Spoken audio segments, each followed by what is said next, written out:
الحمد للہ وحدہ والصلاة والسلام علی من لا نبی بعدہ۔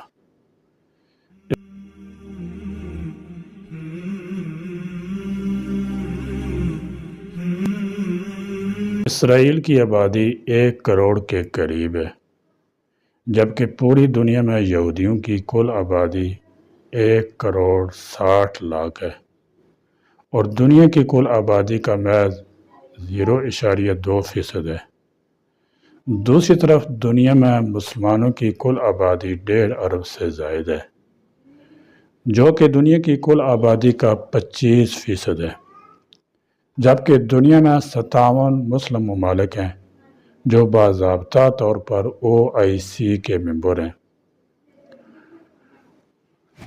بنیادی نکتہ یہ ہے کہ دنیا میں ایک یہودی کے مقابلے میں 100 مسلمان موجود ہیں، لیکن پھر بھی پلڑا اسرائیل یعنی یہودیوں ہی کا باری ہے، اور انتہائی کم ہونے کے باوجود یہودی دنیا کی مؤثر ترین قوت ہے۔ دنیا میں تقریباً 57 مسلم اکثریتی ممالک موجود ہیں جو ایک زنجیر کی طرح آپس میں جڑے ہوئے ہیں۔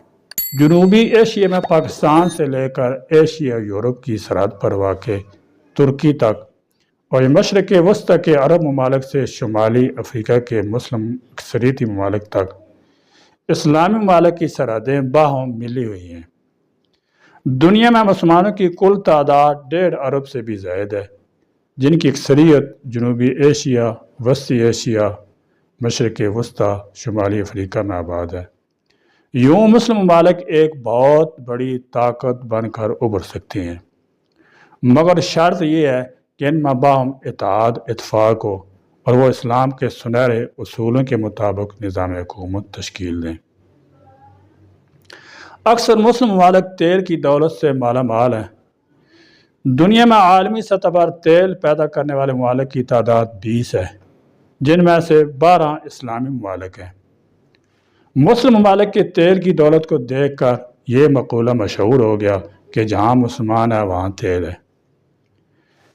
اگر دنیا کی 57 اسلامی ریاستیں ایک دن کے لیے بھی صرف اپنے اسلامی شعور پر جمع ہو جائیں تو شاید اقوام متحدہ کا ایوان لرز جائے، شاید وائٹ ہاؤس کی دیواریں پسینے سے بھیگ جائیں، شاید اسرائیل اور اس کے سرپرست امریکہ کو پہلی مرتبہ معلوم ہو کہ امت محمدیہ صلی اللہ تعالی وسلم صرف خطبوں میں نہیں حقیقت میں بھی موجود ہیں۔ کتنے افسوس کی بات ہے کہ ہمارے پاس دفاعی اثاثے ہیں مگر کسی نظریے کے تابع نہیں۔ ہمارے پاس فوجی اتحاد ہے مگر بغیر کسی دشمن کے۔ ہمارے پاس معاشی قوت ہے مگر اپنی ہی ملت کے زخموں پر مرہم رکھنے کی بجائے مغرب کے بینکوں کو سونپ دی گئی ہے۔ یعنی دنیا کے 12 بڑے تیل و گیس ذخائر اسلامی ممالک کے پاس ہیں۔ اسی طرح کیا آپ جانتے ہیں کہ دنیا کی 2 ارب آبادی میں سے تقریباً 1.5 ارب مسلمان ہیں؟ کیا آپ جانتے ہیں کہ پاکستان، ترکی، ایران، مصر، انڈونیشیا جیسے ممالک کے پاس ایسی عسکری قوت ہے کہ اگر صرف مشترکہ حکمت عملی بنائی جائے تو نیٹو کی آنکھیں پھٹ جائیں؟ اگر آپ گہرائی سے دیکھیں تو اصل مسئلہ یہ ہے کہ ہم مسلمان ضرور ہیں مگر امت نہیں۔ ہم پاکستانی ہیں، سعودی ہیں، ایرانی ہیں، ترک ہیں، انڈونیشین ہیں، مصری ہیں، سب کچھ ہیں مگر صرف مسلمان نہیں۔ ہمیں قوم پرستی، نسل پرستی، مسلک پرستی، مفاد پرستی نے جدا کر رکھا ہے۔ ایک ہی اللہ، ایک ہی رسول، ایک ہی قرآن ہونے کے باوجود ہم ایک دوسرے کو دشمن سمجھتے ہیں۔ غزہ کے بارے میں سعودی اتحاد نے خاموشی اختیار کی کیونکہ پالیسی کا حکم امریکہ سے آتا ہے۔ ترکی جو کبھی ملت اسلامی کی قیادت کرتا تھا اب خود مغرب سے تعلقات بچانے کی تگدوم ہے۔ اور پاکستان کو تو اپنے اندرونی مسائل سے ہی فرصت نہیں۔ مہنگائی، بدامنی اور سیاسی انتشار نے اسے عالمی کردار سے کاٹ کر رکھ دیا ہے۔ حالانکہ پاکستان کے پاس ایٹمی طاقت، نظریاتی طاقت، فوجی تجربہ ہے مگر قیادت میں وژن نہیں ہے۔ یاد رکھیں جب تک ہم اپنی سمت درست نہیں کریں گے تب تک ہماری ہر تنظیم، ہر اتحاد، ہر اجلاس صرف نئے زخموں کی لاشوں پر کانفرنسوں کے کتبے نصب کرے گا کیا یہ ممکن نہیں کہ OIC کی قیادت مستقل ہو اور اسے صرف سعودی عرب یا ترکی کی جاگیر نہ سمجھا جائے؟ اسلامی فوجی اتحاد کو فعال کیا جائے اور اس کا واضح دشمن اسلام دشمن قوتیں قرار دی جائیں۔ کیا وقت نہیں آ گیا کہ امت مسلمہ بعد جذباتی بیانات بے عمل قراردادوں سے آگے بڑھ کر عملی اتحاد طرف قدم بڑھائے؟ ہم D8 اور OIC اور اسلامی فوجی اتحاد جیسے ادارے تو بناتے ہیں، مگر ان کی روح میں وہ غیرت، حکمت اور استقلال کیوں نظر نہیں آتا جو انہیں وقت کے چیلنج کا جواب بنا تھا؟ کیوں نہ D8 کو سودی نظام سے نجات کے ذریعے بنایا جائے اور اسے اسلامی دنیا کا مشترکہ بیت المال بنا کر غریب مسلم اقوام کے لیے معاشی ڈھال بنایا جائے؟ کیوں نہ ایک عالمی مسلم میڈیا نیٹ ورک قائم کیا جائے جو BBC اور CNN کے جھوٹ کا جواب دے اور مظلوم مسلمانوں کی سچائی دنیا تک پہنچائے؟ اور کیوں نہ ایک اسلامی سلامتی کونسل بنائی جائے جو اعلان کرے کہ اگر ایک مسلمان ملک پر حملہ ہوگا تو سمجھا جائے گا کہ پوری امت پر حملہ ہوا ہے۔ امت مسلمہ کے پاس سب کچھ ہے، وسائل ہیں، آبادی ہے، تیل ہے، گیس ہے، فوجیں ہیں، جذبہ ہے، سب سے بڑھ کر ایک مشترکہ عقیدہ ہے۔ جو کمی ہے وہ صرف قیادت، اخلاص اور اطاعت کی ہے۔ اگر ہم نے اپنی صف میں وحدت پیدا کر لی اور اخلاص کے ساتھ اجتماعی منصوبہ بندی کی تو نہ صرف ہماری مظلوم قومیں سر اٹھا کر جی سکیں گی بلکہ دنیا کو بھی باور کرایا جا سکے گا کہ مسلمان محض تاریخ کے باعث نہیں مستقبل کے معمار ہیں۔ اب وقت ہے کہ ہم خواب دیکھنا چھوڑ کر تعبیر کی جانب بڑھیں۔ یقین کریں اگر یہ سب کچھ کر لیا جائے تو دنیا کی ترتیب بدل سکتی ہے۔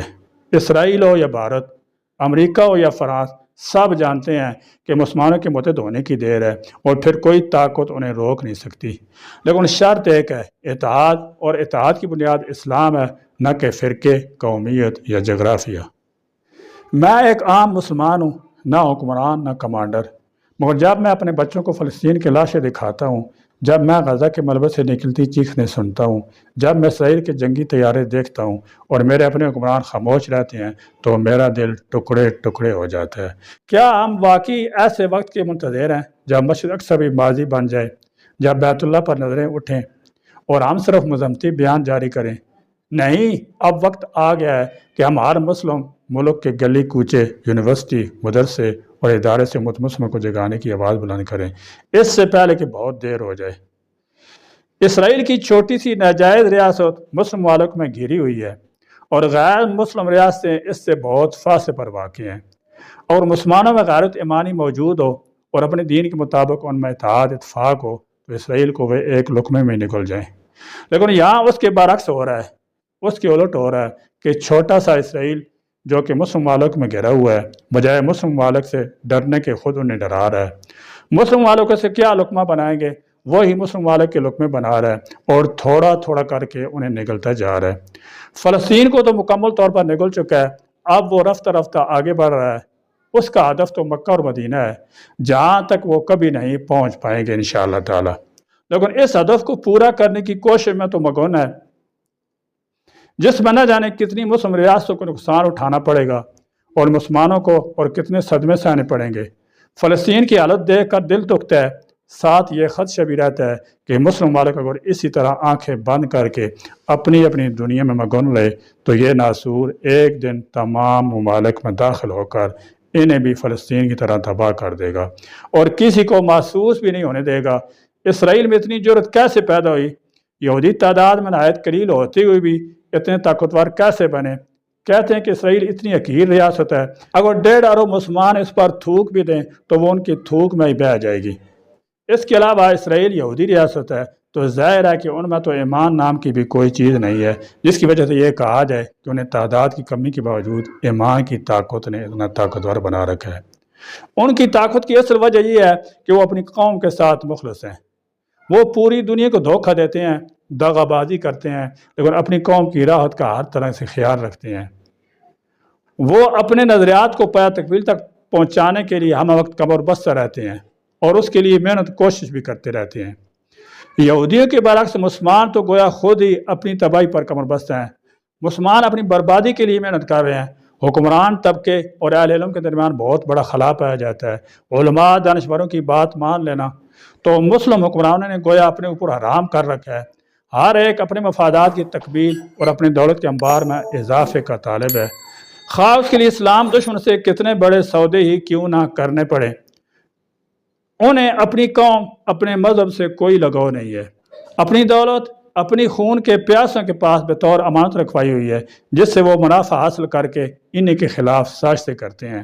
تمام مسلم ممالک اتحاد اتفاق سے ناشنا ہو چکے ہیں، اپنی افرادی قوت، بہترین جغرافیائی قرابتوں سے فائدہ اٹھا کر ایک مضبوط قوم بننے کی بجائے 7 سمندر پار بیٹھے اپنی دشمن سے دوستیوں کی فکر میں لگے ہیں، جس کی وجہ سے اتنی بڑی تعداد میں ہوتے ہوئے بھی ہم دنیا میں رسوا ہو رہے ہیں، ذلیل ہو رہے ہیں، ہمارے دشمن ہم پر بڑھ بڑھ کر وار کر رہے ہیں۔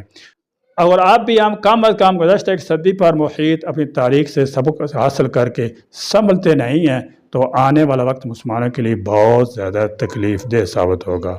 تاہم اصل سوال یہ ہے، کیا ہم 1.5 ارب مسلمانوں کو 1.5 کروڑ یہودیوں سے شکوہ کرنا زیب دیتا ہے؟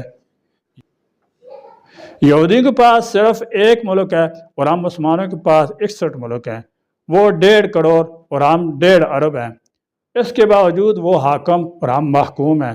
تو ہمیں شرم آنی چاہیے، ہمیں اپنا سر پیٹنا چاہیے اور اپنے آپ سے شکوہ کرنا چاہیے، ہمیں دوسروں کے الزام دینے کے بجائے اپنے گریبان میں جھانکنا چاہیے، اپنے آپ کو کوسنا چاہیے، دوسروں پر تنقید نکتہ چینی کرنے سے پہلے اپنے اعمال کا جائزہ لینا چاہیے۔ نہ جانے ہم مسلمان کب خواب غفلت سے بیدار ہوں گے، ہماری آنکھیں کب کھولیں گی، اور نہ جانے ہمیں ہوش کب آئے گا۔ رات کتنی طویل ہو گئی ہے، 1350 سال دنیا کی سپر پاور بن کر دنیا پر حکومت کرنے، دنیا کو علم کی روشنی سے منور کرنے، دنیا کو تہذیب، اخلاق، انسانیت اور جانبانی سکھانے والے مسلمانوں، اٹھو، زوال کی اور ذلت کی چادر اتار پھینکو، اسلاف کے اوصاف اپناؤ، اسلاف کی تاریخ دہراؤ، عزت اور شان سے جیو، غلامی، بیچارگی اور ذلت کی زندگی جینا بھی کوئی جینا ہے۔ اے کاش، اے کاش 1.5 ارب خدائے واحد کے پرستار، امام الانبیاء، خاتم المبین، سرکار دو جہاں، رحمت للعالمین صلی اللہ علیہ وسلم کی امتی امت بن جائیں تو کفر کی قوتیں، کفر کے سارے نظام مکڑی کے جالے کے سوا اور کچھ نہیں۔ اے کاش کوئی صالح کی عادت اس امت کو نصیب ہو جائے۔ آمین۔ وآخر دعوانا الحمدللہ رب العالمین۔